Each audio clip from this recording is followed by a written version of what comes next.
Hello students, आज हम लोग एक नया चैप्टर स्टार्ट करने वाले हैं। चैप्टर्स का नाम है इलेक्ट्रोमैग्नेटिक इंडक्शंस। ओके, तो इलेक्ट्रोमैग्नेटिक इंडक्शन क्या होता है उसको समझने से पहले जो मेन कॉन्सेप्ट यहाँ पे लगेगा वो है मैग्नेटिक फ्लक्स। ठीक है, जैसे कि हम लोग को इलेक्ट्रिक फ्लक्स पता है, सिमिलरली हम लोग मैग्नेटिक फ्लक्स डिफाइन करते हैं। तो मैग्नेटिक फ्लक्स का डेफिनेशन क्या है? Number of lines of force passing perpendicularly through any surface placed inside the magnetic field।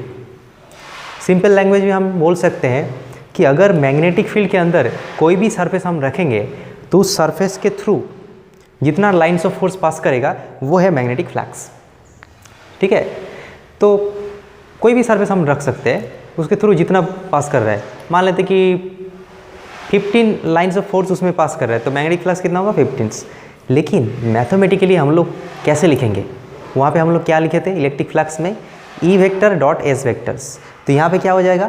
B vector dot S vectors. ठीक है, प्लेन सरफेस के लिए। और कर्व सरफेस के लिए क्या होगा? क्योंकि कर्व सरफेस के लिए कई सारा एरिया है और एरिया वेक्टर अलग अलग होता है, तो उसके लिए हम लोग क्या करना पड़ेगा? एरिया को छोटा छोटा हिस्सा में बांटना पड़ेगा और हर एक एरिया के लिए मैग्नेटिक फ्लक्स कैलकुलेट करना पड़ेगा, फिर उसको इंटीग्रेशन करना पड़ेगा।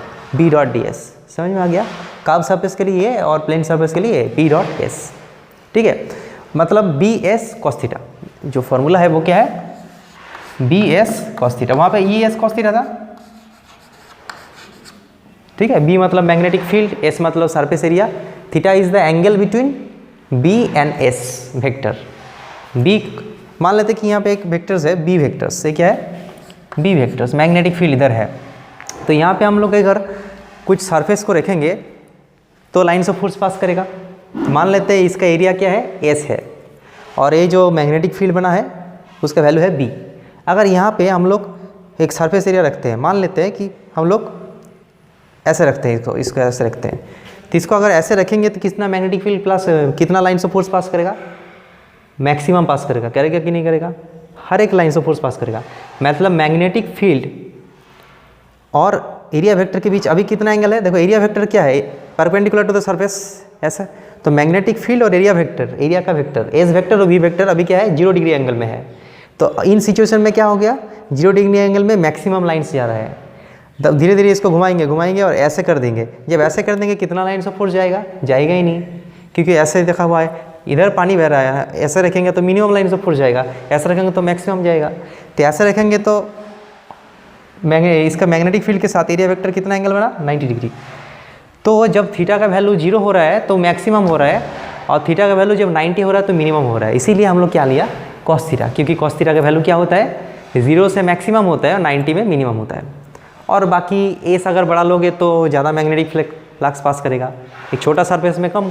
इसीलिए क्या होता है? जितना सरफेस एरिया ज़्यादा होता है फ्लक्स भी ज़्यादा होता है, और मैग्नेटिक फील्ड स्ट्रेंथ ज़्यादा होगा तो इसका लाइन्स ऑफ फोर्स बहुत क्लोज होगा, बहुत ज़्यादा लाइन्स ऑफ फोर्स होगा।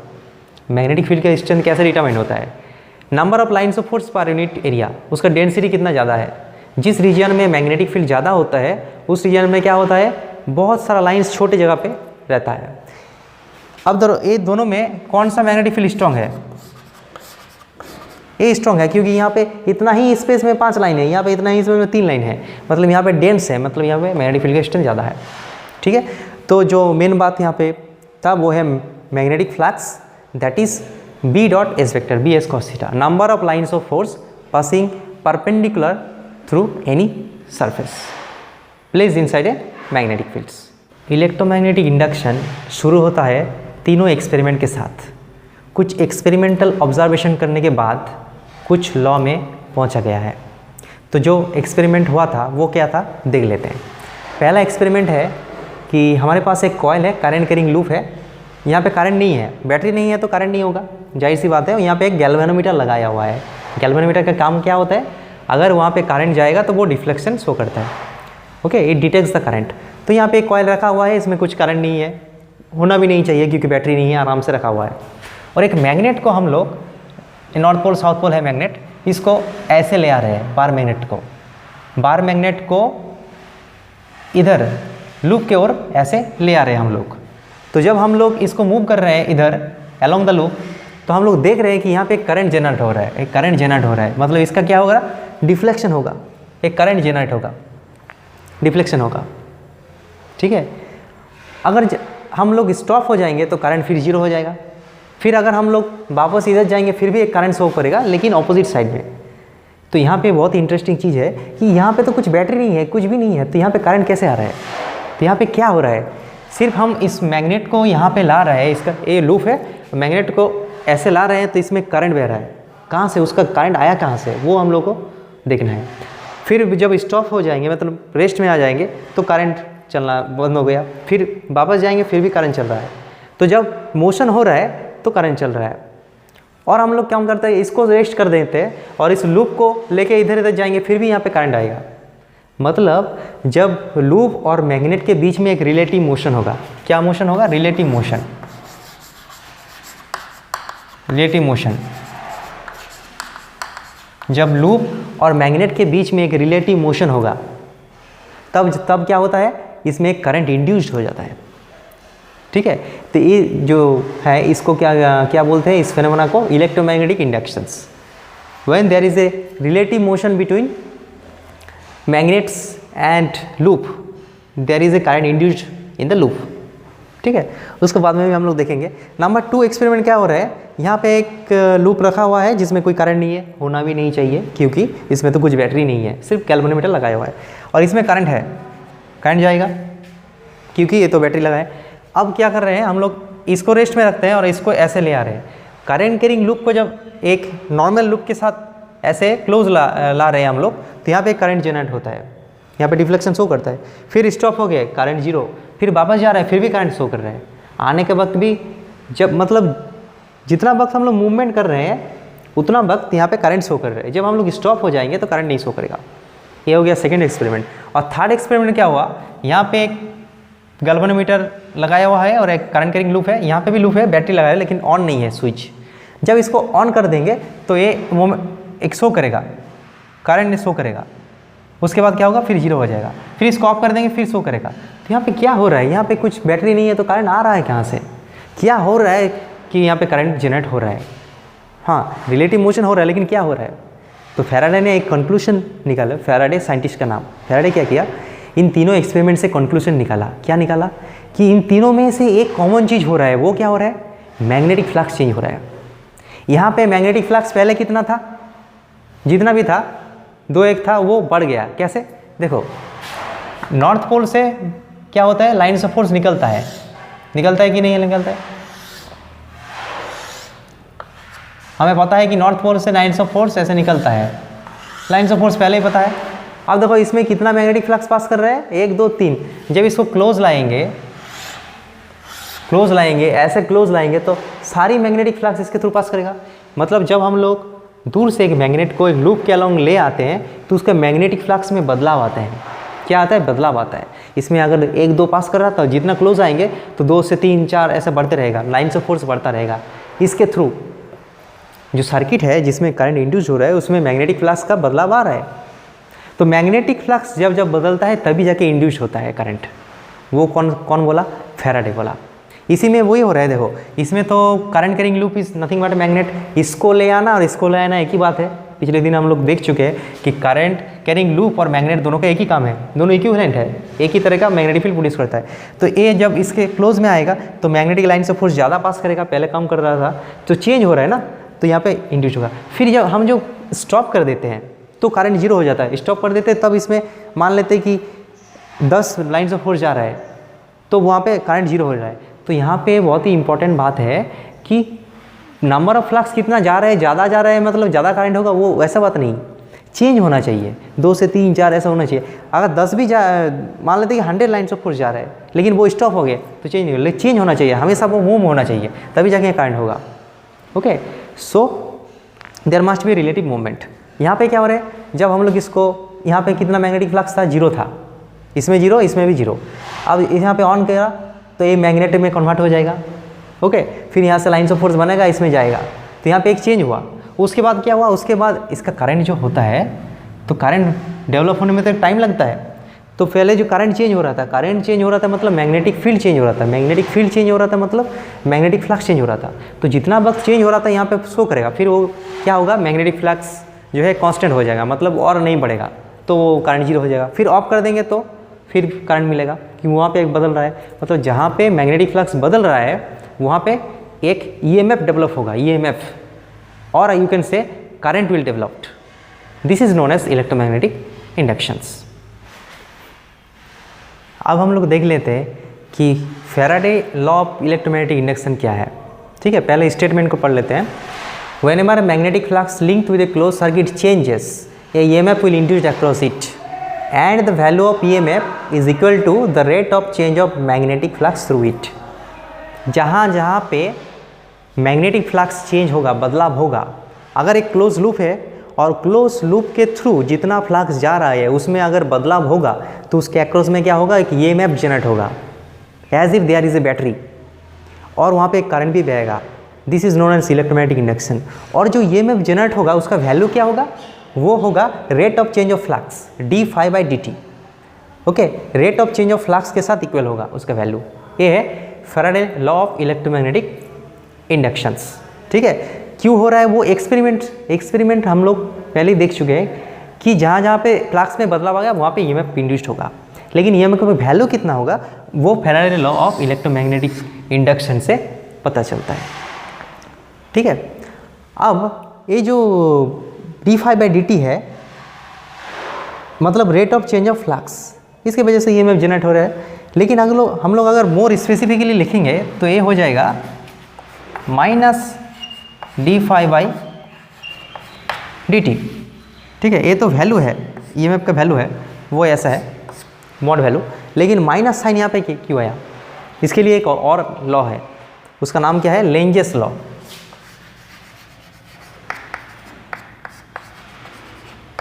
लेंजेस लॉ क्या बताता है, फैराडे ने बताया कि EMF इंड्यूस होगा, ठीक है, और जितना जल्दी बदलाव होगा EMF भी उतना स्ट्रांग होगा, E = d∅dt। लेकिन उसका डायरेक्शन क्या होगा, सेंस क्या होगा, वो पता चलता है लेंज लॉ से। लेंज लॉ क्या बोला, लेंज लॉ बोला कि EMF का डायरेक्शन ऐसा होगा कि वो जिसके वजह से प्रोड्यूस हुआ है उसी को अपोज करेगा। अगर मैग्नेटिक फ्लक्स बढ़ने के लिए EMF इंड्यूस्ड होगा तो ये EMF क्या करेगा, उसको अपोज करने की कोशिश करेगा। मतलब मैग्नेटिक फील्ड इंक्रीज बढ़ाने के लिए EMF इंड्यूस्ड हुआ तो EMF का सेंस कैसा होगा, वो चाहेगा कि मैग्नेटिक फील्ड घट जाए। जैसे कि यहाँ पे बात कर लेते हैं कि यहाँ पे मान लेते हैं कि एक लूप है और यहाँ पे नॉर्थ पोल साउथ पोल है, ये यहाँ पे आ रहा है, तो यहाँ पे क्या हो रहा है, मैग्नेटिक लाइन्स ऑफ फोर्स बढ़ रहा है इस लूप में। इस ये लूप है इसमें मैग्नेटिक लाइन्स ऑफ फोर्स बढ़ रहा है, मतलब पहले 2 था अभी 4 जा रहा है, तो ऐसे करंट प्रोड्यूस करेगा, ऐसे EMF जनरेट होगा ताकि इसको अपोज करे।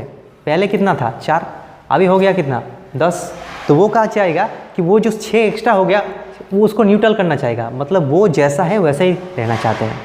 लूप के अंदर 2 जा रहे हैं, ठीक है, अगर हम लोग बाहर से और ज़्यादा पास कर रहे हैं तो वो चाहेगा कि इसको घटा दे।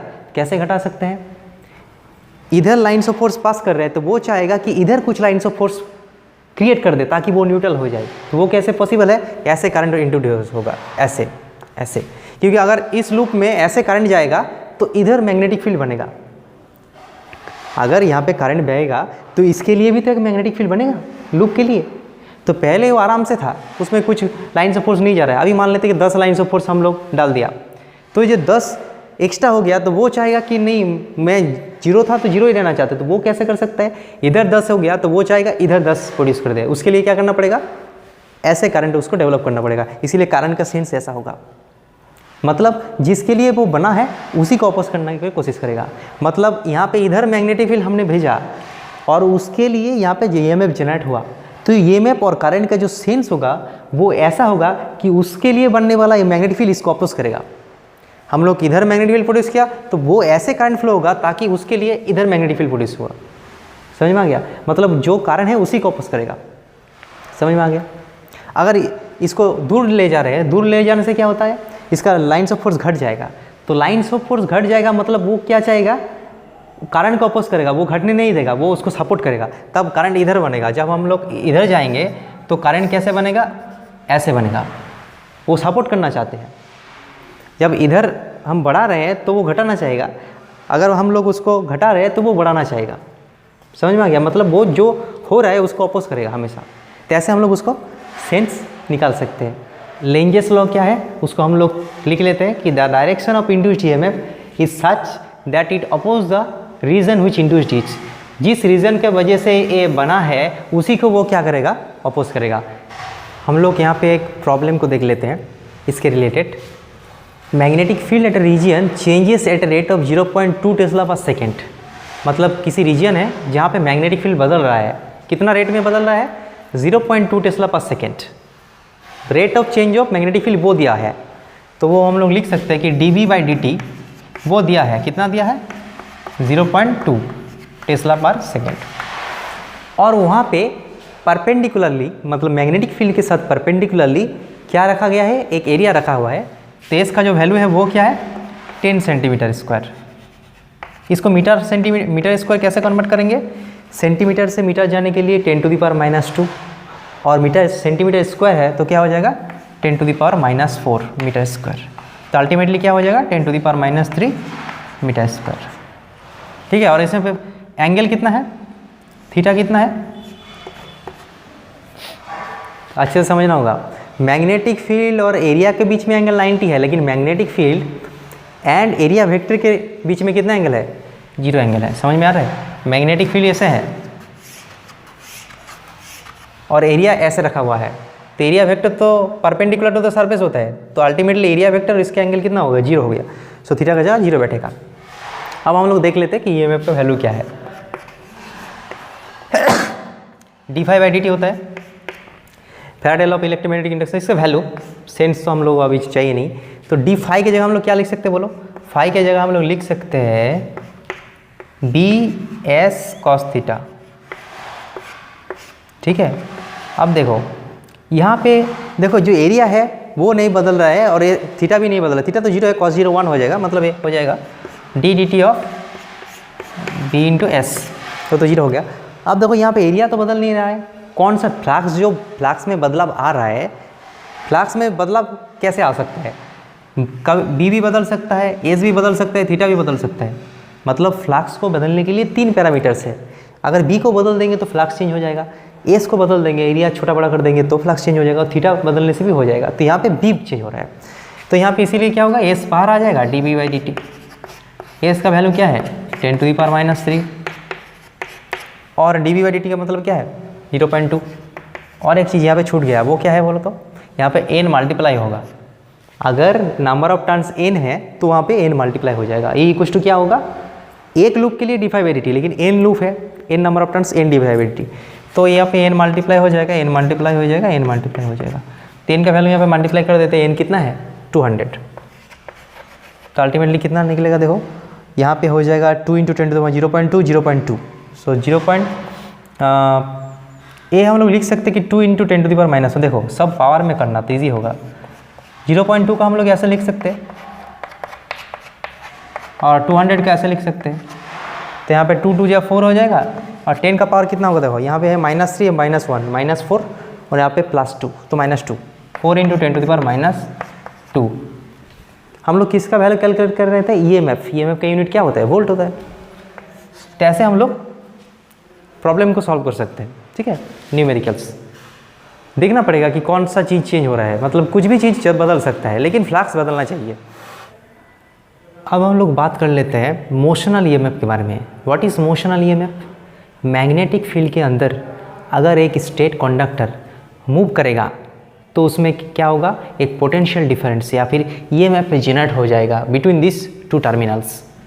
मतलब ये एक बैटरी में कन्वर्ट हो जाएगा। It's quite interesting. इसमें कुछ एनर्जी नहीं है। जब ये मैग्नेटिक फील्ड के थ्रू पास करेगा, अगर ये कंडक्टर होगा तो इसमें एक साइड में प्लस और एक साइड में माइनस आ जाएगा, as if it can act as a battery. Okay. तो यहाँ पे क्या हो रहा है वो हम लोग थोड़ा सा देख लेते हैं।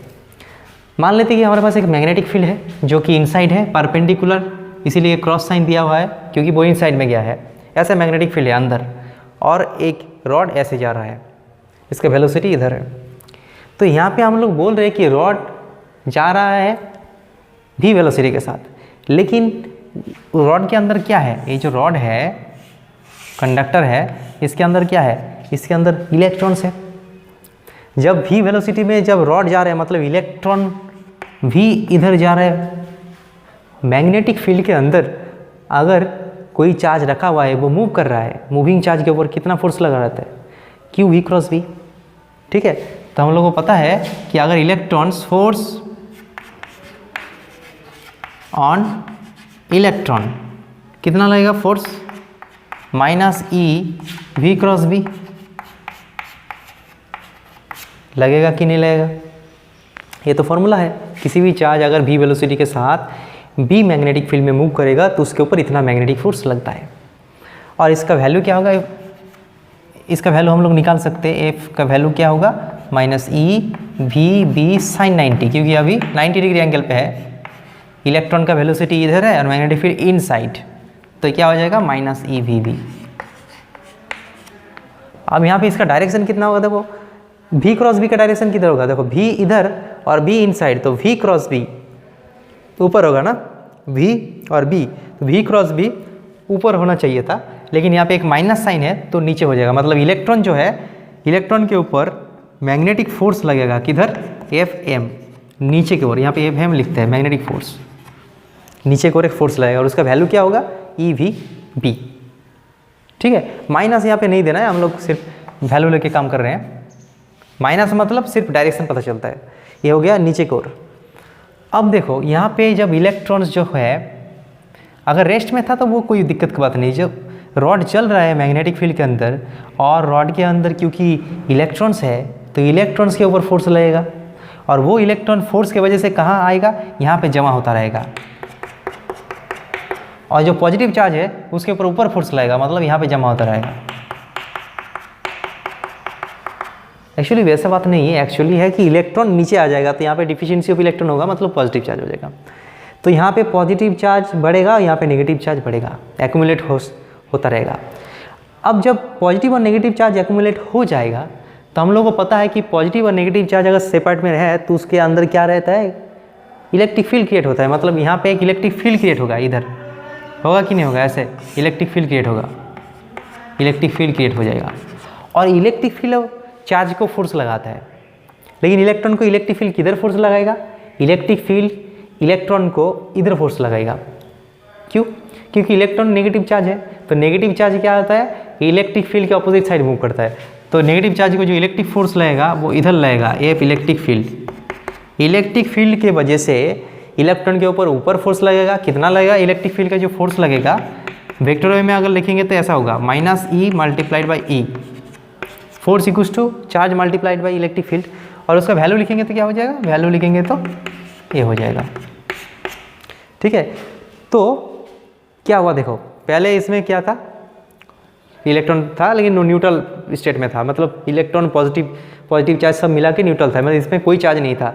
जब ये चलना स्टार्ट किया तो इसके ऊपर इलेक्ट्रॉन के ऊपर फोर्स लगेगा मैग्नेटिक फील्ड की वजह से, मैग्नेटिक फील्ड की वजह से इलेक्ट्रॉन नीचे आ गया और यहाँ पे जमा होता रहा और यहाँ पे डिफिशिएंसी हुआ इलेक्ट्रॉन का, मतलब पॉजिटिव चार्ज हुआ, तो यहाँ पे पॉजिटिव चार्ज जमा हुआ, यहाँ पे इलेक्ट्रॉन नेगेटिव चार्ज जमा हुआ। उसके बाद जब पॉजिटिव और नेगेटिव चार्ज अलग हो गया तो वहाँ पे एक इलेक्ट्रिक फील्ड बन जाएगा और इलेक्ट्रिक फील्ड इलेक्ट्रॉन के फोर्स लगाते हैं, तो मैग्नेटिक फील्ड तो पहले से ही फोर्स लगा ही रहा है और उसके बाद जो इलेक्ट्रिक फील्ड जनरेट हुआ वो भी इसको फोर्स लगा रहा है और दोनों इक्वल ऑपोजिट डायरेक्शन में है, मैग्नेटिक फोर्स नीचे और इलेक्ट्रिक फील्ड ऊपर। एक टाइम ऐसे आएगा कि दोनों बराबर हो जाएगा। देखो मैग्नेटिक फोर्स में कोई बदलाव नहीं होगा, यहाँ पे कुछ बदलाव होगा क्या, यहाँ पे V B E सब कांस्टेंट है, लेकिन इलेक्ट्रिक फोर्स में बदलाव आ सकता है। कैसे, जैसे जैसे इलेक्ट्रॉन जमा होता रहेगा ज़्यादा से ज़्यादा, इतना इसका यहाँ पे इलेक्ट्रॉन मतलब नेगेटिव चार्ज बढ़ेगा, यहाँ पे पॉजिटिव चार्ज बढ़ेगा, तो पॉजिटिव नेगेटिव चार्ज जितना बढ़ेगा इलेक्ट्रिक फील्ड का स्ट्रेंथ भी बढ़ेगा, मतलब E का वैल्यू बढ़ेगा और इलेक्ट्रिक फील्ड बढ़ेगा तो इसका वैल्यू भी बढ़ जाएगा।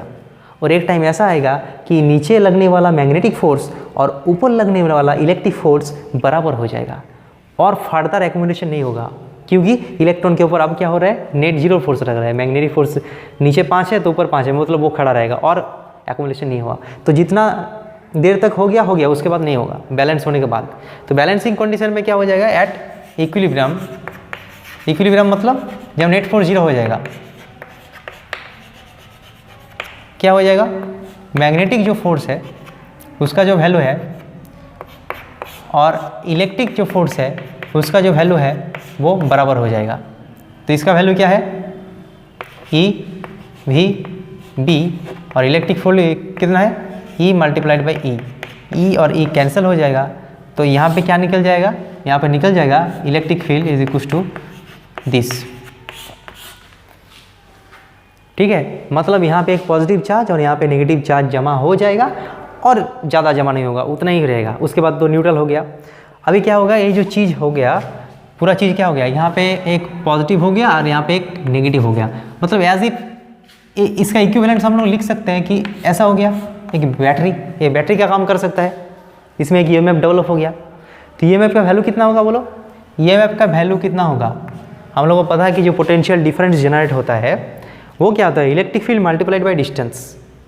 ठीक है, तो इसका लेंथ अगर एल है, मान लेते हैं कि इसका लेंथ एल है, L is the length of the conductor, then EMF कितना होगा, length multiplied by electric field. So क्या हो जाएगा, बी एल वी, क्योंकि इलेक्ट्रिक फील्ड का वैल्यू क्या है, वी इंटू वी, तो ये हो जाएगा बी एल वी। तो इतना ईएमएफ जनरेट हो जाएगा। एल लेंथ का एक कंडक्टर वी वेलोसिटी के साथ बी मैग्नेटिक फील्ड में परपेंडिकुलरली अगर मूव करेगा तो उसके अक्रॉस में एक ईएमएफ जनरेट होगा, मतलब it will act like a battery, और उसका ईएमएफ कितना होगा, बी एल वी। अगर यहाँ पे हम लोग एक कंडक्टर लगाएंगे ऐसे, तो इसमें करंट फ्लो होगा। अभी लगाया नहीं है इसीलिए करंट नहीं फ्लो हो रहा है, लेकिन ये बैटरी में कन्वर्ट हो जाएगा। ठीक है, तो एक कंडक्टर जब मैग्नेटिक फील्ड में जाता है तो उसमें क्या होता है, फंडामेंटली एक ईएमएफ जनरेट होता है। तो उसका अंदर ये सब चीज़ हो रहा है। पहले हम लोग फैराडे लॉ में देखा कि उसमें ईएमएफ जनरेट हो रहा है, वो एक्सपेरिमेंटल लॉ लिखा, लेकिन क्यों हो रहा है, इसके कारण हो रहा है। समझ में आ गया। So this is motional EMF. कई सारा क्वेश्चन यहाँ से आ सकता है, कई सारा न्यूमेरिकल्स भी यहाँ पे आता है।